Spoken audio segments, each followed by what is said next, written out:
একটা প্রশ্ন করি, আপনার টাকা কি ঘুমাচ্ছে? হ্যাঁ, ঠিকই শুনেছেন। ব্যাংকে রাখা সেই টাকা প্রতিদিন একটু একটু করে ঘুমের মধ্যে মূল্য হারিয়ে যাচ্ছে। আমরা ভাবি ব্যাংকে টাকা রাখলে সেটা সুরক্ষিত বা সেফ, কিন্তু আজকের দিনে ব্যাংকের সুদ কত? 4%।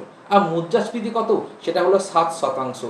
মানে আপনি ভাবছেন টাকাটা বাড়ছে, কিন্তু সেটা সঠিক নয়। আসলে টাকাটা আস্তে আস্তে কমে যাচ্ছে। আপনি জানেন টাকা ঘুমালে জীবন থেমে যায়। সেরকম এসআইপি, মিউচুয়াল ফান্ড, ইকুইটিতে যদি বিনিয়োগ করেন তাতে টাকাটা কাজ করে আর বাড়ে আর ইনকাম নিয়ে আসে। কিন্তু সাধারণ মানুষ ব্যাংকে টাকা রেখে নিশ্চিন্ত থাকে, আসলে টাকাটা ঘুমিয়ে পড়ছে। তাই সময় এসেছে আপনার টাকাকে জাগানোর।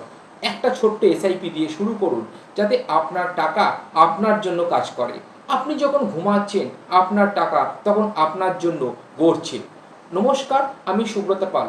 ১৬ বছর অভিজ্ঞতায় আমি বলছি, যদি টাকা ঘুমায়, ভবিষ্যৎ থেমে যায়, তাহলে আজই আপনি যোগাযোগ করুন সুব্রত ক্যাপিটাল চ্যানেলের সঙ্গে। কারণ আজ আপনি যদি টাকাকে জাগান, আগামীকাল সেই টাকাই আপনার স্বপ্নের জীবন উপহার দেবে। ভালো থাকবেন। জয় জগন্নাথ।